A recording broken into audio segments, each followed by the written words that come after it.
maintenant les enfants, que nous avons fait ce premier travail de découverte en classe, nous allons nous demander, qu'est-ce que le corail? Quels sont les animaux qui vivent sur la barrière? Pourquoi faut-il protéger le corail? Pour répondre à ces questions, nous allons décider d'aller à l'Université de La Réunion, à l'Aquarium de Saint-Gilles, à l'association Parc Marin.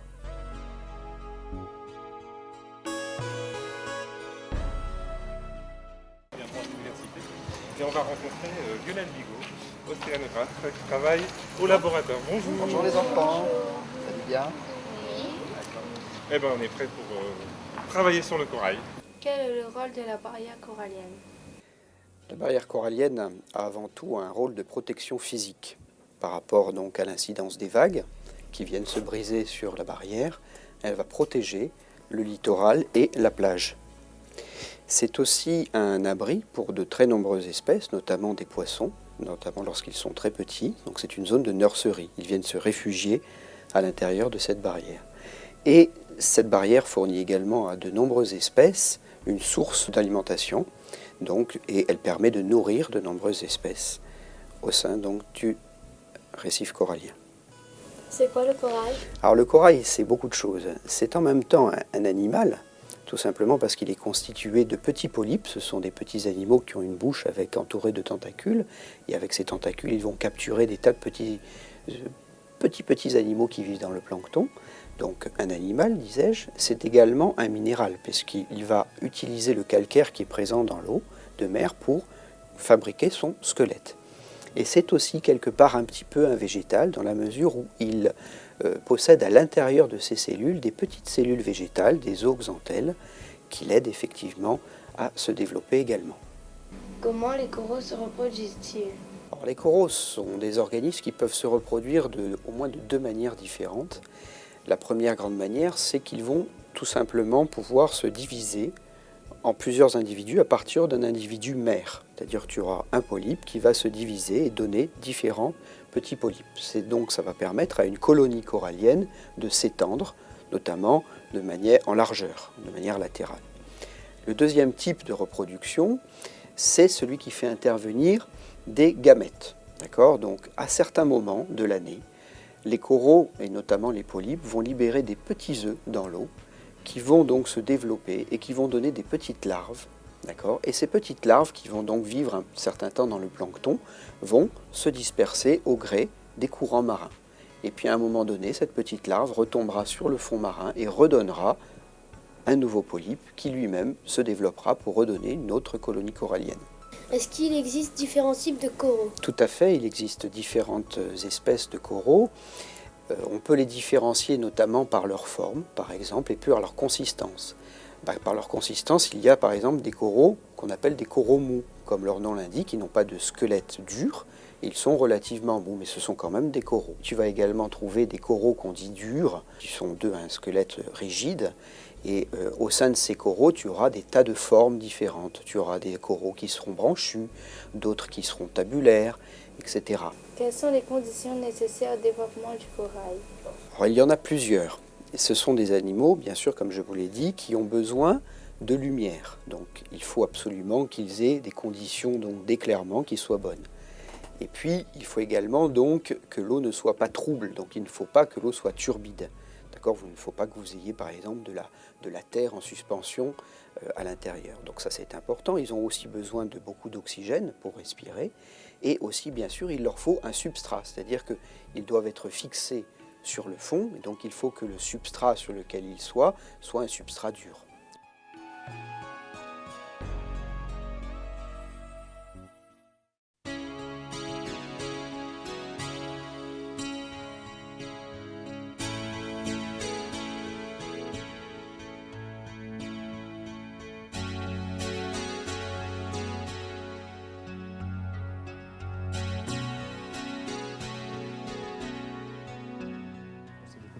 Et on avait dit qu'on irait voir un océanographe. Donc voilà, donc Thierry qui travaille à l'aquarium et qui va pouvoir répondre à vos questions. Quelles sont les différentes espèces animales qui vivent sur la barrière? Alors, sur la barrière à La Réunion, comme sur les barrières du monde entier, on trouve énormément d'espèces animales. On trouve aussi bien donc ce qu'on va appeler des vertébrés qui sont essentiellement représentés par les poissons, mais on va aussi trouver des tortues. Beaucoup de crustacés, beaucoup de mollusques, beaucoup de cnidaires, les anémones, les gorgones. On va trouver beaucoup de vers aussi, beaucoup d'échinodermes, les oursins, les holothuries, les ophiures, les étoiles de mer. Donc le récif est très très riche en invertébrés et également en poissons.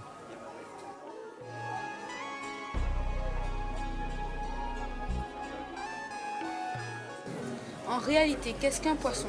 Un poisson est un vertébré aquatique qui respire à l'aide de branchies.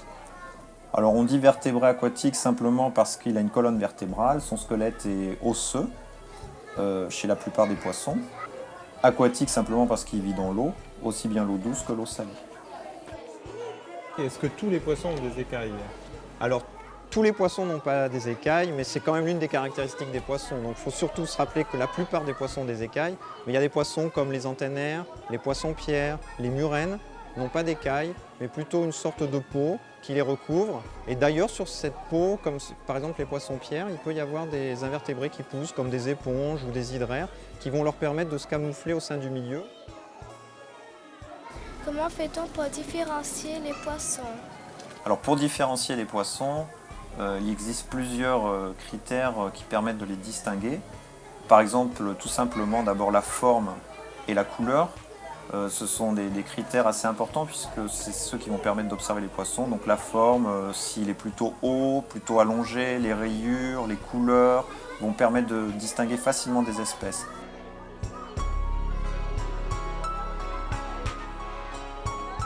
Des poissons qui sont faciles à reconnaître, ce sont les poissons papillons. Parce que les poissons papillons sur les récifs coralliens, ce sont des poissons très colorés qui ont toujours cette forme un peu ovale. Donc on les reconnaît assez facilement. On pouvait reconnaître certains papillons avec Leur faux œil. Alors ensuite, on a les poissons chirurgiens qui sont présents dans le bac, avec les poissons chirurgiens bleus qui passent derrière vous. Ces poissons chirurgiens sont facilement reconnaissables de par leur couleur et leur forme. Et ils ont tous présents à la base de la queue un ou deux scalpels qui leur servent à se défendre.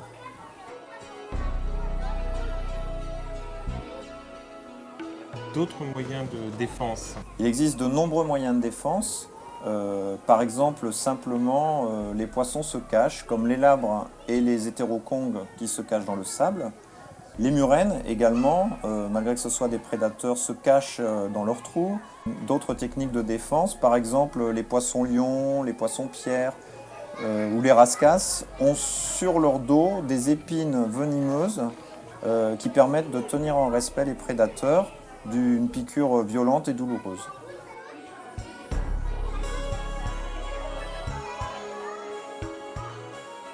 Quels sont les régimes alimentaires? Alors les régimes alimentaires sur le récif sont très variés. On a par exemple les poissons herbivores, comme les chirurgiens. Les chirurgiens se nourrissent en raclant le substrat, ce qui leur permet de trouver notamment les algues.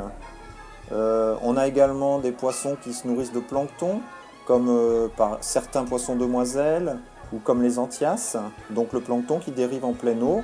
Ils ouvrent la bouche au moment où passe un petit crustacé et puis ils l'avalent. On a aussi des carnivores qui mangent des petits crustacés, des petits vers qui sont dans le sable, comme les capucins et les labres. Puis on a des plus gros carnivores, comme par exemple un barracuda qui va se nourrir notamment d'autres poissons. Comment se reproduisent-ils? Alors la reproduction des poissons, elle est également très variée, mais globalement, ils sont ovipares. Est-ce que vous savez ce que c'est qu'un poisson ovipare? Oui. Et voilà, ils pondent des œufs. Donc ça veut dire qu'il y a la femelle qui va déposer les ovules sur un rocher ou qui va émettre ses ovules dans l'eau, et le mâle va émettre ses spermatozoïdes dans l'eau, et à ce moment-là, la fécondation se fera extérieurement, et on parle de fécondation externe, et le petit œuf qui va naître de cette fécondation, il va dériver avec les courants. La petite larve va naître au bout d'un certain temps et elle essaiera de revenir sur le récif. Que font les poissons la nuit? Alors la plupart des poissons la nuit dorment, même s'ils ont les yeux ouverts parce qu'ils n'ont pas de paupières. ils sont posés au fond et ils dorment. Par exemple, le poisson perroquet va s'abriter à l'intérieur d'une sorte de cocon, ce qui va permettre de le protéger et d'éviter aux prédateurs de le trouver. Et puis au contraire, il y a d'autres poissons qui, eux, dorment le jour et sont actifs la nuit. Par exemple, les poissons cardinaux ou les poissons écureuils se nourrissent la nuit et dorment le jour. C'est bon, Philippe? Oui, David? Est-ce qu'il y a du mimétisme chez les poissons? Alors oui, il y a du mimétisme chez les poissons. Il y a par exemple le turbo, qui est un poisson plat et qui se confond avec son milieu dans un but de pouvoir surprendre les poissons qui passent à sa portée. Donc il se cache en fait dans un but de prédation.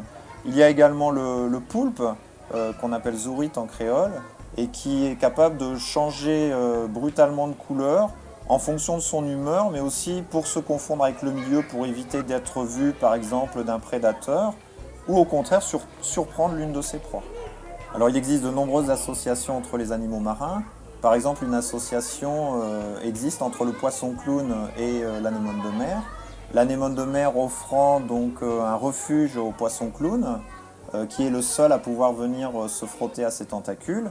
Et en échange, le poisson clown, de temps en temps, peut lui apporter des aliments.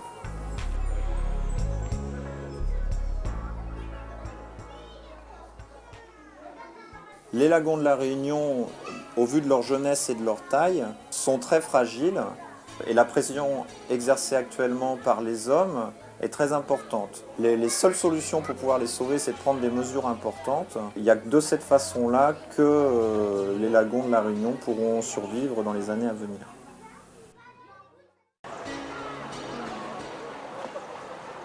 Bon, les enfants, maintenant que nous avons vu les poissons à l'aquarium avec Thierry, nous allons rencontrer quelqu'un qui travaille directement sur le milieu, qui s'appelle Bruce et qui travaille au parc marin.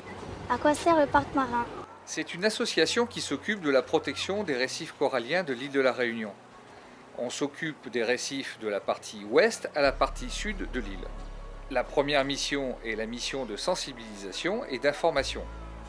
Et nous avons rendez-vous tout au long de l'année avec les enfants des écoles pour les sensibiliser sur le milieu marin.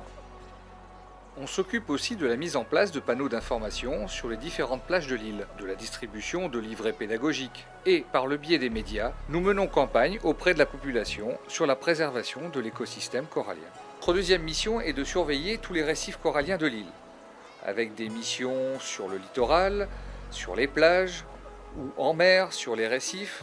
On repère tous les problèmes, tous les actes qui ont un impact sur le milieu. La troisième mission est le suivi scientifique, que l'on mène toute l'année pour évaluer l'état de santé des lagons et des récifs. Comment se fait le contrôle du lagon? On a 8 éco-gardes marins. Ce sont des agents de terrain qui s'occupent de sensibiliser les gens sur la plage. Lorsque l'on voit des braconniers, des pêcheurs, des chasseurs ou des gens mal informés sur le lagon, on va les voir, on leur explique la réglementation et là, soit ils arrêtent, soit on appelle les forces de police. On surveille aussi tout ce qui est aménagement illégal du domaine public maritime, en dénonçant auprès des services de l'État, comme la DDE, la gendarmerie, les constructions illicites pour pouvoir les stopper. On surveille, on étudie toutes les formes de pollution, en faisant des prélèvements aussi bien sur des poissons morts que sur des plaques de goudron. Nous sommes un relais auprès des différents services officiels pour pouvoir agir de manière positive. Comme on vient de le voir, le milieu corallien est fragile. Il est menacé par nos activités, par les changements climatiques ou par nos habitudes. Pourtant, c'est une source de richesse, car il permet de nombreuses activités, comme la pêche, le tourisme, de nombreux loisirs, comme le surf ou la plongée. Aussi, pour une gestion durable de cette ressource, il a été proposé de créer une réserve naturelle marine. Ce projet est né d'un compromis entre tous, afin que les générations futures puissent elles aussi en bénéficier. Pour cela, il faudra que tous, nous fassions un effort. Et nous, en tant que jeunes, que peut-on faire pour que le lagon se porte bien? Vous avez un rôle énorme à jouer parce que certains adultes peuvent avoir les idées, les bonnes idées et mettre en place les outils qu'il faut. Mais après, on a tous tellement d'habitudes, on a tellement pris l'habitude de fonctionner d'une certaine façon vis-à-vis de la nature que maintenant, il y a besoin de gens, de jeunes, des enfants, pour venir dire « attention, il faut qu'on change nos habitudes ». Bon. Et ça, c'est le vrai travail, le vrai apport que les enfants peuvent avoir. C'est de sensibiliser les adultes à l'importance qu'il y a de protéger, de respecter ce lagon.